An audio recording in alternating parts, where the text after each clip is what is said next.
When you pull raw solar energy off a roof, you're dealing with serious, unforgiving voltage surging rapidly through thick copper lines. All of that power flows directly into a solar charge controller. That single piece of equipment acts as the central nervous system for an entire off-grid setup, regulating the raw voltage into something your batteries can actually use. The stakes are straightforward. If that controller fails, the batteries drain, and your entire system goes dark. That brings us to the WZRELB 60A MPPT Charge Controller. It's a high amperage option priced for budget builders, promising massive power handling without the premium price tag. Right out of the box, it makes a strong impression. The chassis is completely metal, giving it a dense, heavy feel. But in the world of off-grid solar, budget electronics have a long history of failing under continuous load. So we have to figure out if the physical weight and solid construction of this unit actually translate to reliable power handling, or if that metal case is hiding flaws you won't discover until the lights go out. On paper, the manufacturer is making big promises. We're looking at 60 amps of charging capacity, massive internal heat sinks, and the ability to auto-detect and charge 12, 24, 36, or 48-volt battery banks. This split-screen matrix shows what happens when you actually put the unit on a test bench. On the left, you can see the hardware happily managing 60 amps and 760 watts. On the right, you see the digital reality, software errors and an unresponsive touchscreen fighting the user every step of the way. To evaluate this controller fairly, we have to split it down the middle.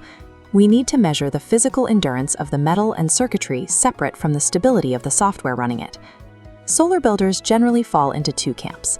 There are tinkerers who love finding a hardware bargain and have the time to troubleshoot, and there are off-gridders who require guaranteed, hands-off uptime. The purchase price of a budget controller might be low, but you often pay the difference in the hours you spend compensating for its design quirks. Looking at this cross-section diagram of the internal hardware, you can see how the cooling system is designed. Cool air is pulled in from the bottom, runs through thick aluminum heat sink fins, and exhausts out the top with a DC brushless fan. Because this relies on vertical convection to pull heat away from the electronics, you have to mount it upright on a wall. Leaving it flat on a bench traps the heat and risks damaging the board. We applied a severe stress test to see if that heatsink could keep up.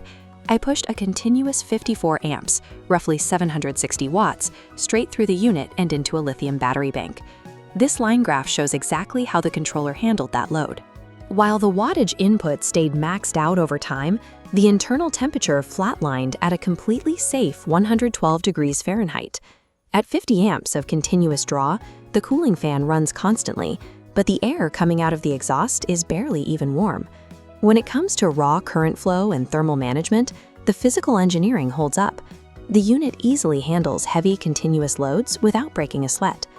Opening the case to check the manufacturing standards reveals a circuit board that prioritizes brute force over aesthetics. The first thing you'll notice are the socketed automotive fuses.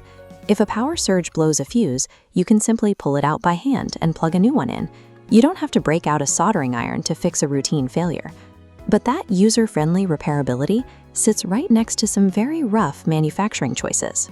For instance, the metal legs of the MOSFETs were left entirely unclipped, sticking precariously up off the board, where a stray piece of metal could easily cause a short.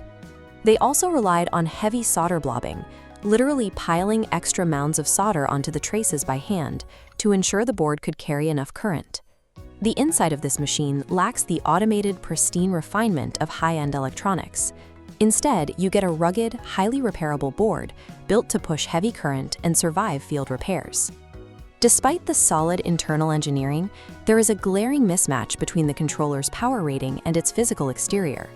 Pushing 60 amps on a 12-volt system requires massive, thick, zero-gauge copper wiring to prevent the cables from melting. This scale comparison illustrates the problem. The controller's physical DC terminal blocks are completely undersized. A zero-gauge wire simply will not fit into a connection port this small. To get the system running, you are forced to use the manufacturer's thin adapter kittens, or crimp your own custom wire pigtails to step down the cable thickness at the last possible inch. This oversight forces you to add extra connection points to your wiring run. Every splice and step down adds friction to your installation and creates a new point of electrical resistance.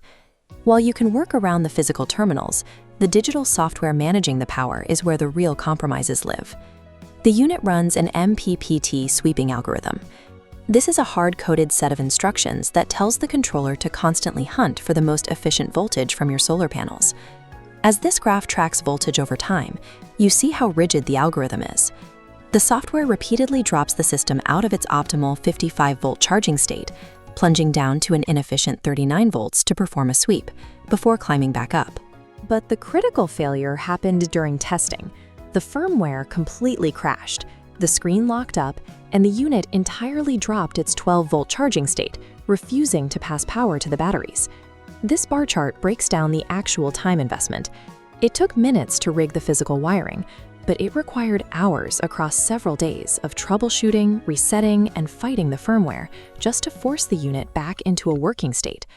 The massive heatsink and raw power capabilities are severely handicapped by unstable code and a digital brain that struggles to keep the system running. The WZ-Relb 60A presents a very specific paradox. You are getting incredible thermal endurance and heavy-duty current handling, but it comes packaged with a deeply unreliable user experience. This decision tree shows how to evaluate if these trade-offs belong on your wall based on your system priority. If you're building a budget test bench and want maximum amperage for minimum dollars, this unit fits the bill. A tinkerer who has the patience to crimp custom wire pigtails and the time to reset the firmware when it crashes will get a lot of raw power out of this hardware. But if you're outfitting a remote off-grid cabin where continuous power is critical, you need to look elsewhere. The constant risk of an unprompted software crash makes this controller a severe liability for any mission-critical system. You cannot afford to lose your charging state when you are away from the equipment. A solar charge controller's true value isn't decided by a spec sheet. It's decided by how closely its flaws align with your technical skill and your patience for fixing them.